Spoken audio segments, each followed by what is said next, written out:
सार्वजनिक जीवन में कई साल मैंने सूखे की परिस्थिति संभालने के लिए कुछ न कुछ कोशिश की थी। मुझे कभी जब मैं राज्य में जिम्मेदारी संभालता था तब भी ऐसी स्थिति मेरे सामने पैदा हुई थी। पिछले 10 साल भारत सरकार में जब काम किया तब भी ऐसी परिस्थिति आई थी। मगर आज की जो स्थिति पैदा हुई है, ये स्थिति देखने के बाद और ख़ास तौर पर देश का इलेक्ट्रॉनिक मीडिया, प्रिंट मीडिया जिस तरह से ये स्थिति के बारे में लोगों के सामने बताने की कोशिश करता है, मुझे लगता है कि ये वास्तव से बहुत दूर है। कोई भी टेलीविज़न का चैनल आप देखिए तो महाराष्ट्र की सूखे की परिस्थिति सामने आती है। लातूर नाम का एक डिस्ट्रिक्ट है, इसके रिपोर्ट कई जगह पर बार बार आते हैं। ये बात सच है कि वहाँ की स्थिति गंभीर है, मगर पूरे देश की सूखे के बारे में स्थिति जानने की कोशिश करने के बाद और राज्यों के पास संपर्क साधने के बाद उन्होंने जो इन्फॉर्मेशन दे दी, इससे एक बात सामने पक्की आती है कि इस साल का सूखा कुछ सीमित 2, 3, 4 राज्यों तक नहीं है। ये सूखे की स्थिति इस समय देश के 11 स्टेट में पैदा हुई है। जैसे मैंने कहा कि इससे पहले कई बार हमने इस पर ध्यान दिया था, मगर तब स्थिति आती थी कि कभी झारखंड में है, कभी महाराष्ट्र में है, कभी गुजरात के सौराष्ट्र या कुछ एरिया में है। मगर अभी देश के 11 राज्यों में ये परिस्थिति पैदा हुई है और सबसे भीषण परिस्थिति उत्तर प्रदेश में है। आज उत्तर प्रदेश में 75 डिस्ट्रिक्ट में 50 डिस्ट्रिक्ट अफेक्टेड है।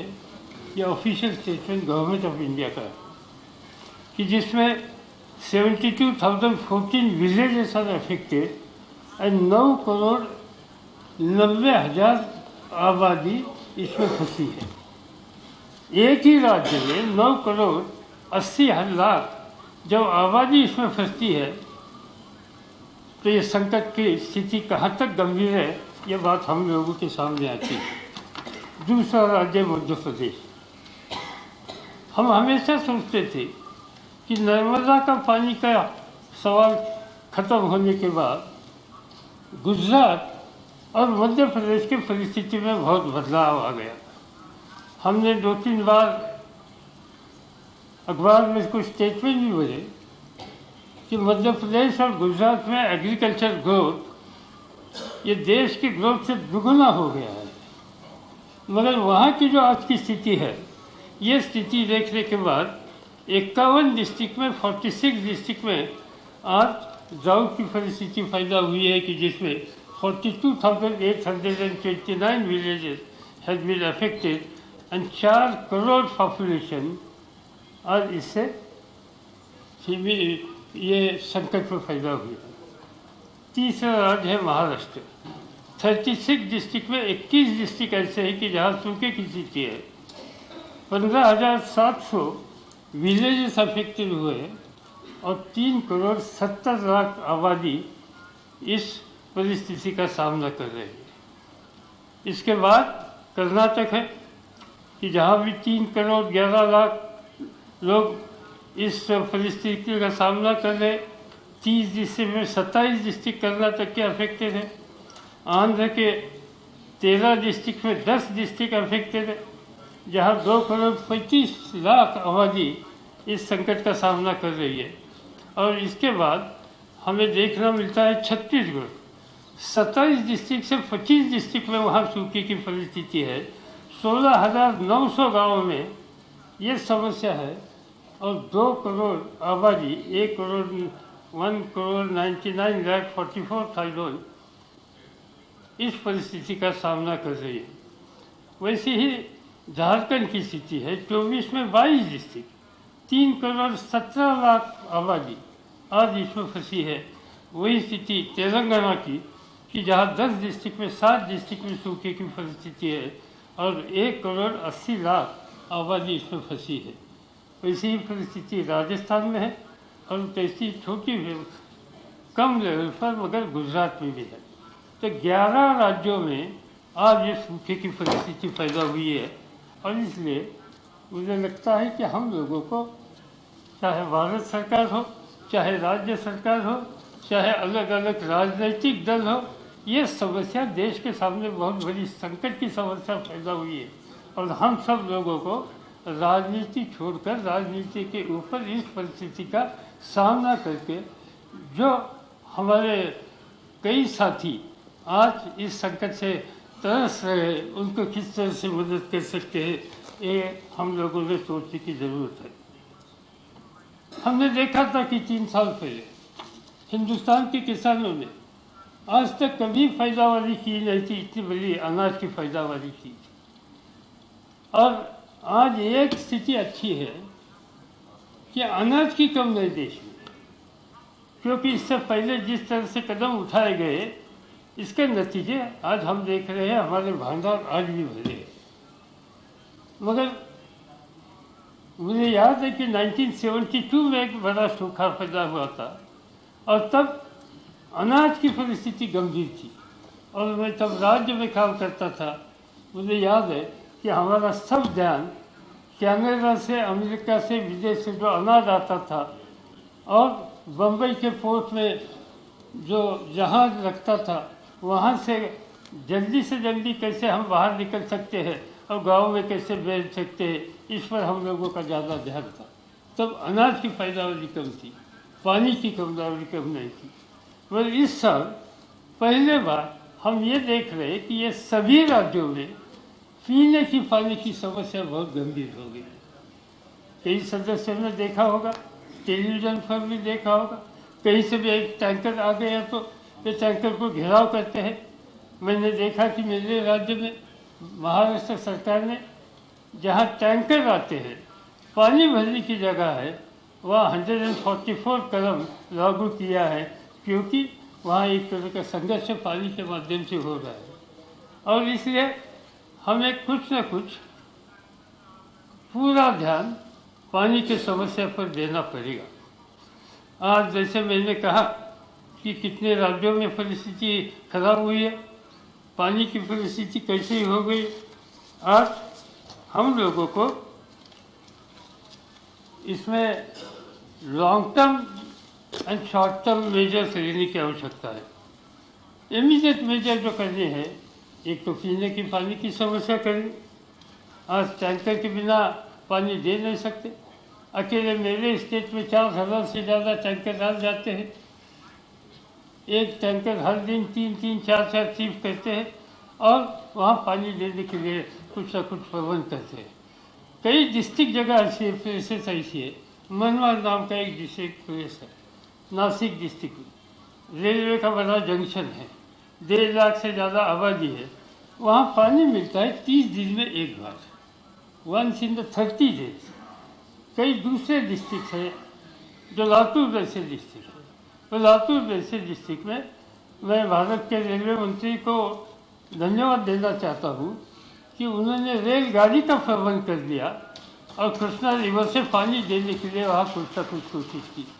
मगर वहाँ की जो हर दिन की ज़रूरत है, ये ज़रूरत देखने के बाद वहाँ जो वाटर सप्लाई सफर होता है वो 20% के आसपास होता है, वो कोई पूरा होता नहीं।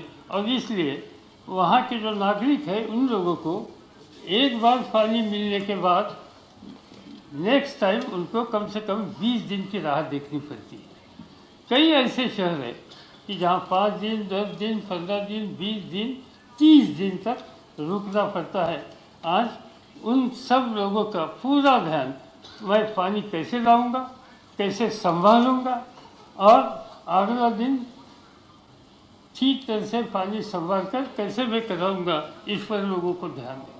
और ये करने के लिए हम ड्रिंकिंग वाटर के बारे में क्या क्या कर सकते हैं, ये देखने की बहुत आवश्यकता है। कई जगह पर पानी हम जमीन से ज़्यादा निकलते हैं। आज सबसे ज़्यादा बड़ा प्रोग्राम हमें लेने की आवश्यकता है वाटर कंजर्वेशन। जितना जो कुछ बारिश आता है इसका हर बूंद हम कैसे रोक सकते हैं, छोटे छोटे तालाब बना के और सबसे वाटर लेवल बढ़ाकर वहाँ की पीने की परमानेंट समस्या कैसे हम दूर कर सकते हैं, इस पर ध्यान देने की आवश्यकता है। आज इस देश में इरिगेशन के प्रोजेक्ट बहुत किए हैं। आज इरिगेशन के प्रोजेक्ट में दो किस्म की परिस्थिति सामने आती है। कई राज्य ऐसे हैं कि वहाँ इरिगेशन के प्रोजेक्ट पूरे हुए मगर बारिश नहीं, इसलिए उस डैम में पानी नहीं। और कई राज्य ऐसे हैं कि पिछले 25 सालों से इरिगेशन के प्रोजेक्ट का काम चालू है, अभी तक पूरा हो नहीं है।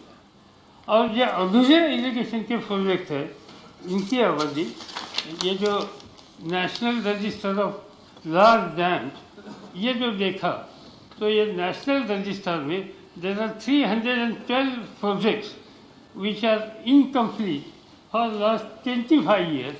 तो मुझे लगता है कि हम लोगों को बाकी सब कार्यक्रम दूर रखे, ये इनकम्प्लीट इरिगेशन प्रोजेक्ट है वो हम जल्दी से जल्दी कैसे कर सकते हैं। जैसे मैंने ये फिगर 312 आपको बताई, इनमें से 240 प्रोजेक्ट ऐसे हैं वो खाली 5 राज्यों में हैं। इसमें झारखंड, आंध्र प्रदेश, तेलंगाना, उत्तर प्रदेश और महाराष्ट्र, ये 5 राज्यों में 240 प्रोजेक्ट पिछले 25 सालों से आज अधूरे हैं और वहाँ ज़्यादा मदद करने के लिए आवश्यकता है। बाकी प्रोजेक्ट इस देश में बड़े पैमाने पर हुई, मगर एक ऐसा एक इम्प्रेशन है कि कई राज्यों में इसका इस्तेमाल ठीक तरह से होता नहीं। मैं देखता हूँ जगह जगह पर पानी का इस्तेमाल करने के लिए किसानों का ध्यान बड़ा अच्छा होता है, वो पानी इधर उधर जाने के लिए कभी मौका भी देता नहीं। हर बूंद वो किस तरह से संभाल सकता है, इस पर उनका ध्यान हमेशा होता है। आज महाराष्ट्र जैसे राज्य में एक इम्प्रेशन हुआ, अभी जो मेरे साथी बोले उन्होंने कहा कि कौन सा फसल लेने की आवश्यकता, इस पर भी ध्यान देने की आवश्यकता है। तो देश में अलग अलग किस्म की फसल की आवश्यकता होती है। अनाज पैदा करना हो तो चाहे गेहूं की आवश्यकता होती है, चाहे चावल की आवश्यकता होती है, चाहे हॉर्टिकल्चर प्रोडक्ट की होती है, गन्ने की आवश्यकता होती है। मगर अभी हम लोगों को सोचना होगा कि यह पानी हम किस तरह से कौन से फसल के लिए लेते हैं, और जो एक तरह का क्रिटिसिज्म होता है कुछ फसलों के ऊपर, वहाँ की भी स्थिति क्या है वो समझनी चाहिए। मैंने देश के कृषि मंत्री जी ने कल कई बयान दे दिया, आज के अखबार में कहा कि महाराष्ट्र जैसे राज्य में जो कुछ इरिगेशन के प्रोजेक्ट हो गए वो प्रोजेक्ट खाली चीनी मिल के लिए हो गए। भाई इरिगेशन के प्रोजेक्ट चीनी मिल को पानी देते नहीं। इरिगेशन के प्रोजेक्ट का इस्तेमाल अलग अलग, एक तो ड्रिंकिंग वाटर के करते हैं या अलग अलग फसल के लिए करते हैं। इसमें गन्ने का फसल ये बात सच है, मगर मुझे मालूम नहीं कि देश के एग्रीकल्चर मिनिस्टर ने ये तय किया है कि इस देश में इसके बाद गन्ने का फसल लेना नहीं। गन्ने का फसल हम लेते हैं, एक इम्प्रेशन है कि इससे सबसे ज़्यादा पानी लगता है, और महाराष्ट्र जैसे क्षेत्र में इसे पानी ज़्यादा लगता है, ये सच्चाई नहीं है। इस देश में कोयम्बटूर में एग्रीकल्चर रिसर्च इंस्टीट्यूट है कि जिसका डिवोशन पूरा सिर्फ शुगर केन के लिए, उन्होंने जो इन्फॉर्मेशन दे दी, ये इन्फॉर्मेशन, उनका सर्वे, उनका रिसर्च ये बताता है कि टॉपिकल एंड सब टॉपिकल एरिया में जहाँ गन्ना लेते हैं तो साउथ के सभी क्षेत्रों में गन्ने के लिए कम से कम पानी इस्तेमाल लेके हर 1 किलो चीनी बनाने के लिए या 1 किलो गन्ना बनाने के लिए कितना पानी लगता है, वो पानी कम लगता है।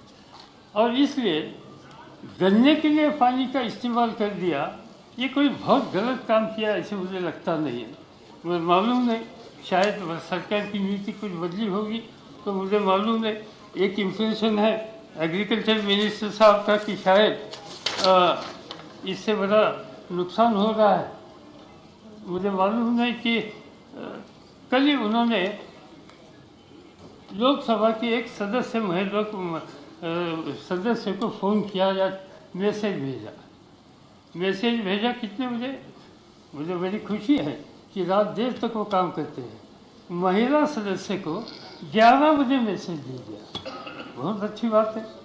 महिला के बारे में आप इतना सम्मान करते हैं, इनके बारे में इतना ध्यान देते हैं, 11 बजे उनको संदेशा देते हैं, उनको आपने संदेशा दिया, it is quite natural that you will not agree with me. इसके साथ और उन्होंने ये भी कहा कि dam share constructed in the Maharashtra to serve in the interest of sugar industry not for farmer. Sugar industry को गन्ना लगाता है, मुझे मालूम नहीं वो कोई टाटा बिरला का गन्ना होता है, ऐसा मुझे लगता नहीं, वो किसानी बनाते हैं। और अगर फिर उन्होंने ये भी कहा, महोदय एक मिनट 10:40 में यदि कोई मैसेज देता है और 11 बजे मैं मैसेज देता हूँ, वो मैसेज क्या है? अब ज़्यादा समय नहीं लेंगे, सिर्फ ये जानकारी के लिए कि 10:40 में कोई मैसेज देता है तो 11:40 में मैं मैसेज देता हूँ। अब माननीय सदस्य महिला है या पुरुष, सवाल इसका नहीं है। सवाल है कि 10:40 में भी मैसेज आता है और 11 बजे हम मैसेज देते हैं। बस मैं सिर्फ इतना ही कहूँगा और बाकी जब मुझे बोलने का अवसर मिलेगा तो बताऊँगा। और फिर बाद में मैसेज ये देते हैं कि मैं महाराष्ट्र में ड्राउट के बारे में डिस्कशन होना चाहिए, ऐसा सिफारिश करता हूँ। जरूर करिए, बड़ा ध्यान दे रहे आप इस राज्य के बारे में, मुझे खुशी है। इस पर जब डिस्कशन करेंगे तो पूरा देश का नक्शा आपके सामने रखने का और हम लोगों को मौका मिले। मुझे ये लगता है कि जब हम इस सदन में बैठते हैं तो इस सदन में कोई हम सूबे का है, कोई विलेज का है, कोई तालुक का है, कोई गांव का है, कोई जिले का है, हम पूरे देश के लिए यहाँ बैठे हैं। ये समझदारी से ये सभी इशू के बारे में आज देखने की आवश्यकता है और मुझे मालूम है ये कहाँ तक देखा गया। अच्छा, दूसरी बात है कि आज ये इसका सामना करने के लिए हर राज्य की एक अपेक्षा है कि इसमें भारत सरकार ने मदद करनी चाहिए। हम NDRF की तरफ से फाइनेंशियल असिस्टेंस देते हैं, राज्य सरकार भी इसमें कुछ ना कुछ ध्यान देती है। जो कुछ 2015 और 16 के बाद जितनी डिमांड हर राज्यों से आई और ये डिमांड के बारे में भारत सरकार ने स्टडी करके अंतिम जो डिसीजन दे दिया, वो देखने के बाद कुछ अच्छा काम किया है। मगर कई जगह पर मुझे लगता है कि राज्य की डिमांड एक है और एक्चुअली जो उनको सहायता देने के लिए कुछ कदम उठाए वो अधूरे है। ये देखता हूँ मैं कर्नाटक के उन्होंने जो असिस्टेंस मांगा था वो 3,830 करोड़ मांगा था और उनको एक्चुअली पैसा जो रिलीज़ किया गया तो 1,540 करोड़ रिलीज़ कर दिया। छत्तीसगढ़ में उन्होंने डिमांड की थी 6,093 करोड़, उनको एक्चुअली रिलीज़ किया गया 835 करोड़। मध्य प्रदेश में 4,821 करोड़ की मांग की थी, मध्य प्रदेश के मिले 1,875। महाराष्ट्र ने 4,002 इतनी डिमांड की थी, उनको 2,500 की डिमांड की। इस तरह से चाहे उड़ीसा हो, तेलंगाना हो, उत्तर प्रदेश हो, चाहे आंध्र प्रदेश हो या झारखंड हो या राजस्थान हो, सभी राज्यों की ये स्थिति है कि राज्य सरकार ने एक डिमांड की है और इसमें एक्चुअली यहाँ से जो कोई सहायता दिया गया वो इनके 50% भी नहीं दिया गया। मुझे लगता है कि इसमें कुछ ना कुछ सुधार करने की आवश्यकता है। पैसे आप दीजिए, उनको एक तरह से डायरेक्शन दीजिए कि ये पैसे का इस्तेमाल ज़्यादा से ज़्यादा वाटर कंजर्वेशन के प्रोग्राम के लिए करना चाहिए, आज पशुधन बचाने के लिए करना चाहिए, कैटल कैंप करने के लिए देना चाहिए और लोगों को हम रोजी कितनी ज़्यादा दे सकते हैं इस पर देना चाहिए। और इसलिए इसकी एक लॉन्ग टर्म पॉलिसी तैयार करके मुझे लगता है कि ये सूखे का सामना करना हम सब लोगों का फर्ज है। मैं इतना ही कहना चाहता हूँ और मुझे विश्वास है कि इस सदन के सभी सदस्य इसमें एक लॉन्ग टर्म पॉलिसी तय करने के लिए और अमल करने के लिए कोई प्रस्ताव आएगा तो भारत सरकार को पूरी तरह से सहयोग देगा, यहाँ राजनीति लाने की स्थिति नहीं, ये संकट की स्थिति है, देश पर ये संकट है और इसलिए हम सब लोगों ने मिलकर इसका सामना करना चाहता है, करने की आवश्यकता, यही कर मैं आपसे इजाजत लेता हूँ। वैसी साहब कि आप अपनी वाइफ के नाम पे लोन ले लीजिएगा 1 करोड़ का। Question our is over. नहीं, कोई गलत बात नहीं कही, आप चिंता मत करें।